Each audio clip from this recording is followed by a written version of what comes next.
image based on Doppler radar. Ito rin po yung nagpapakita ng kahalagahan ng mga instrumento natin dito sa Pag-asa. Ito yung nakatulong para ma-identify natin kaninang 3 p.m. na naglandfall na itong si Bagyong Nando dito sa Panuitan Island. Isang maliit na island po na part pa rin ng Babuyan Islands and then part ito ng Calayan, Cagayan. And dito naman sa ating latest satellite image, kung makikita natin yung mata ng bagyo, very well structured po. Ibig sabihin ay malakas po itong bagyo na ito. Nasa kasalukuyan ay nasa coastal waters ng Calayan Island, Calayan, Cagayan. Ito ay may taglay na lakas ng hangin na umaabot ng 215 kilometers per hour malapit sa mata ng bagyo or sa sentro ng bagyo at pagbugso. Ibig po sabihin ng pagbugso ay biglang paglakas ng hangin sa paligid nito, lalo na sa eye wall o yung kadikit nung mata ng bagyo, nung eye ng bagyo. And then meron itong 295 kilometers per hour. Malakas po ito. Ibig sabihin ay posible nito na mapatumba yung mga kabahayan na gawa sa light materials at pwede rin ito na makapagpabuwal ng mga malalaking puno. And bukod dito sa epekto nitong si Super Typhoon Nando ay nananatili yung epekto ng habagat.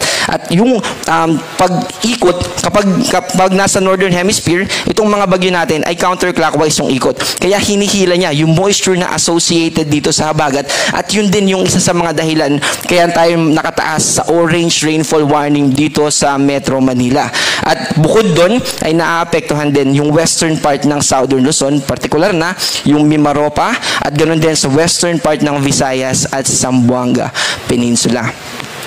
Para sa ating latest track na tatahakin na nitong si Bagyong Nando, today po nandito siya sa coastal waters ng Calayan, Cagayan.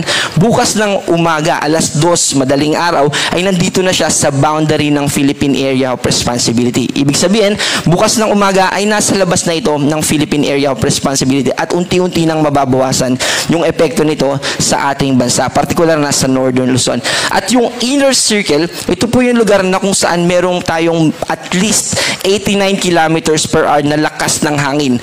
Malakas po yan. And then yung outer na dilaw na linya naman, ito yung may at least 39 kilometers per hour. At dito rin natin nakikita yung size nitong bagyo. By the way, yung mata ng bagyo, yung radius niya ay nasa 50 kilometers. Kaya kung mapapansin natin, ay malaking bahagi din nung eye wall yung tumatama sa ilang islands natin dito sa Babuyan.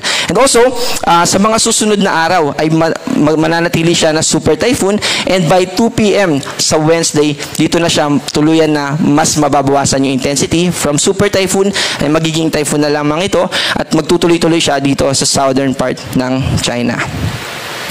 Para naman sa ating mga nakataas na signal from 1 to 5, yung mga signal number po natin